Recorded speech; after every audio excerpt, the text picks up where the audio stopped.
بسم اللہ الرحمن الرحیم۔ سامعین و ناظرین دی وقار،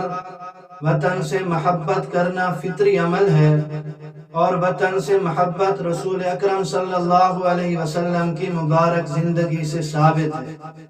وطن کی محبت ہمیں اسلام اور اہل اسلام سے بڑھ کر ہو جائے، وطن کی محبت میں آ کر ہم شرعی حدود کو پامال کریں اور وطن کی محبت میں آ کر اللہ رب العزت کی احکامات اور جناب رسول اللہ صلی اللہ علیہ وسلم کی تعلیمات کو پس پشت ڈال دیں تو وطن سے ایسی محبت کرنا منع ہے۔ اللہ رب العزت کا فضل و کرم ہے کہ ہمیں ایک آزاد ملک ملا،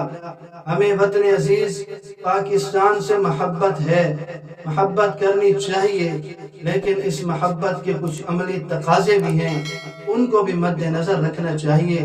حب الوطنی کے تقاضے کیا ہیں وہ آپ کی خدمت میں پیش کرنے لگا ہوں کہ حب الوطنی کا تقاضا یہ نہیں کہ ہم 14 اگست کو رقص و سرور کی محفل کا انعقاد کریں، یوم آزادی کے موقع پر ڈانس کریں، عورتوں کو روڈوں اور راستوں پر پیش کریں، باجے بجائیں، موٹر سائیکل کے سلنسر نکال کر انہیں روڈوں پر بھگائیں اور خلق خدا کو تکلیف میں مبتلا کریں۔ یہ حب الوطنی کا تقاضا ہرگز نہیں ہے، بلکہ پاکستانی ہونے کا حق یہ ہے اور ایمان والے کی ذمہ داری یہ ہے کہ اس عظیم ملک کے ملنے پر اللہ رب العزت کی یہ بہت بڑی نعمت ہے، اس نعمت کے ملنے پر اللہ رب العزت کا شکر ادا کرنا چاہیے۔ اور یہ چیز ہمیں رسول اکرم صلی اللہ علیہ وسلم کی مبارک زندگی سے بھی ملتی ہے، یعنی ہمارے سامنے نمونہ موجود ہے۔ فتح مکہ کے موقع پر آپ صلی اللہ علیہ وسلم نے فرمایا، لا الہ الا اللہ وحدہ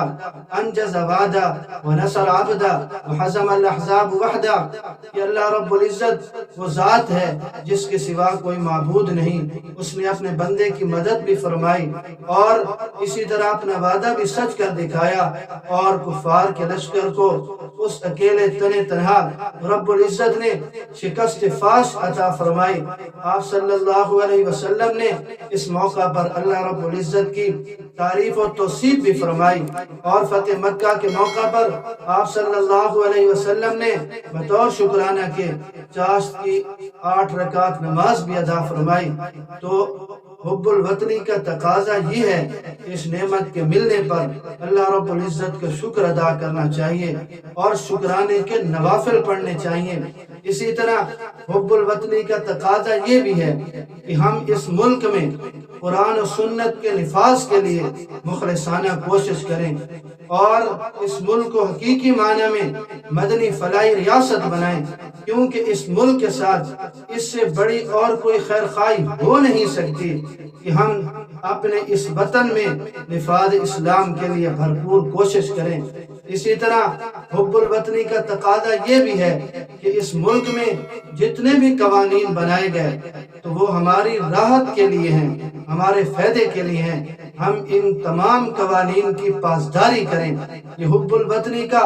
اہم تقاضا ہے۔ جب وہ قانون شریعت کے خلاف نہ ہوں، شریعت سے متصادم نہ ہوں، تو ہمارا یہ لازمی حق ہے کہ ہم ان قوانین کی پاسداری کریں۔ اسی طرح حب الوطنی کا تقاضا یہ بھی ہے کہ اس ملک کے تمام اداروں کا اور اس ملک کی تمام تنصیبات کا ہم دل سے احترام کریں اور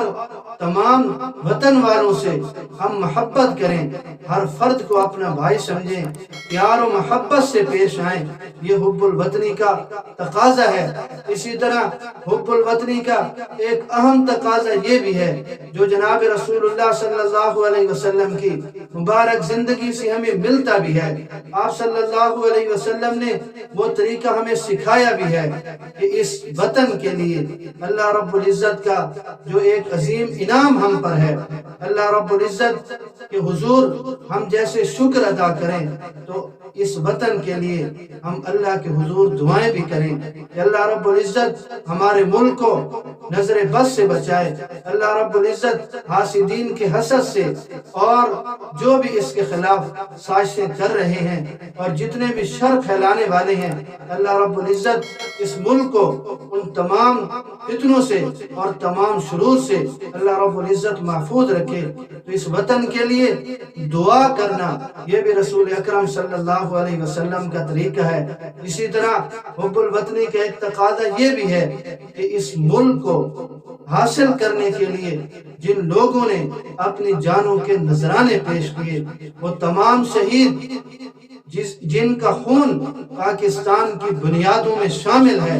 جنہوں نے پاکستان کے خاکے میں اپنے خون سے رنگ بھرا تھا، ان شہیدوں کے لیے بھی دعا کریں کہ اللہ رب العزت انہیں بہترین